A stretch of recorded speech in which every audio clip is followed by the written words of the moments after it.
Howdy, homesteaders. Well, this is about as real as it gets for us. I literally washed my hands so that I didn't ruin my phone, and I had to grab a paper towel to wipe the water off well enough so that you guys could see. But this is it. As you can see, we earned it today just a little bit. Hang on, there we go. So we put in 2 raised beds.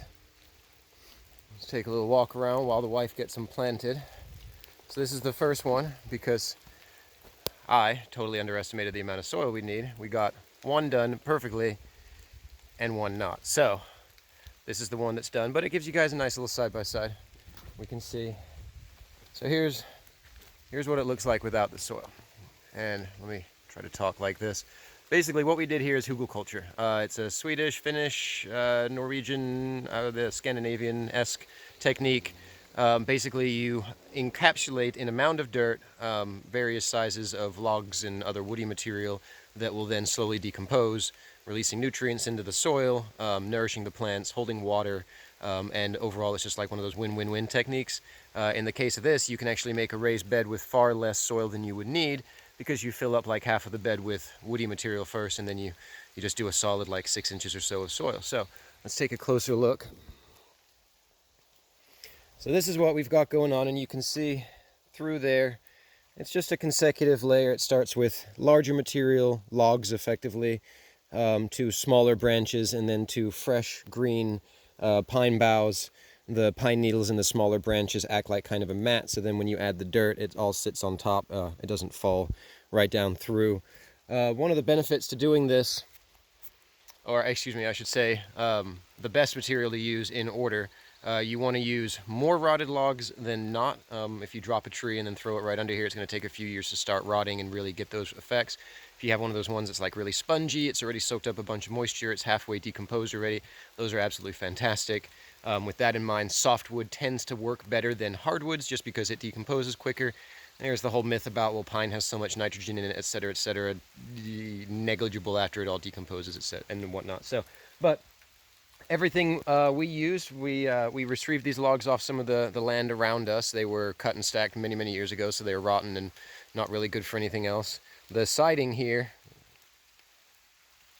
sorry, I'm all kind of discombobulated. This siding here, right there, that stuff, is what we would call scabs. You can actually see that big pile of them there. It comes with the territory when you run a sawmill like we do. So for the cost of a few nails, because we nailed this thing together, didn't even use galvanized nails. Screw it, we use Brights interior nails. If it lasts for 2 years, we're happy with it, because this is just the cabin site. This isn't the home site. But we'll talk a little bit about the plants that we've got. Lovely. Do you want to explain what kind of plants we have? Yes, so we have our gourds over here, kind of placing them so I figure they can grow up. These guys at least latch on to something. If they don't want to, then I'll, stick stakes in them so they have something to wind up, start growing on. So place them on this side. I have all my hot peppers.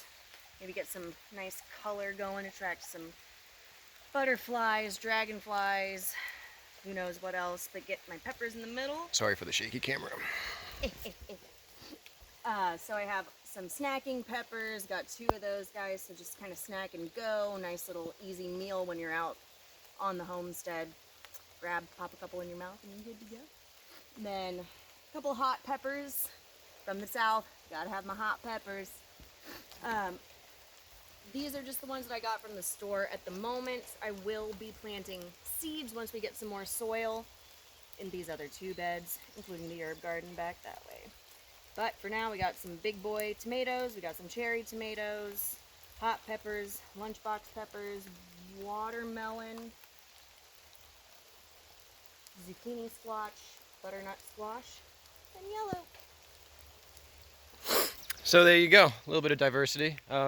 Just to round it out, so because some people always like to know all the nitty-gritty details, these are 4 foot by 8 foot. They are approximately 12 or 16 inches tall.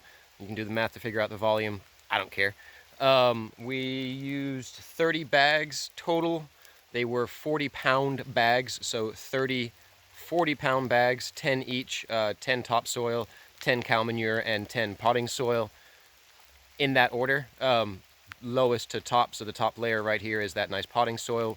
Then you've got cow manure, then you've got topsoil underneath, and then all your woody material and everything that'll start breaking down. So Like I said, if we get a couple years out of these, this will be it. When we make our bigger ones at the proper home site, we'll use like black locust and stuff like that, probably metal brackets and screws and legs, and really build them properly.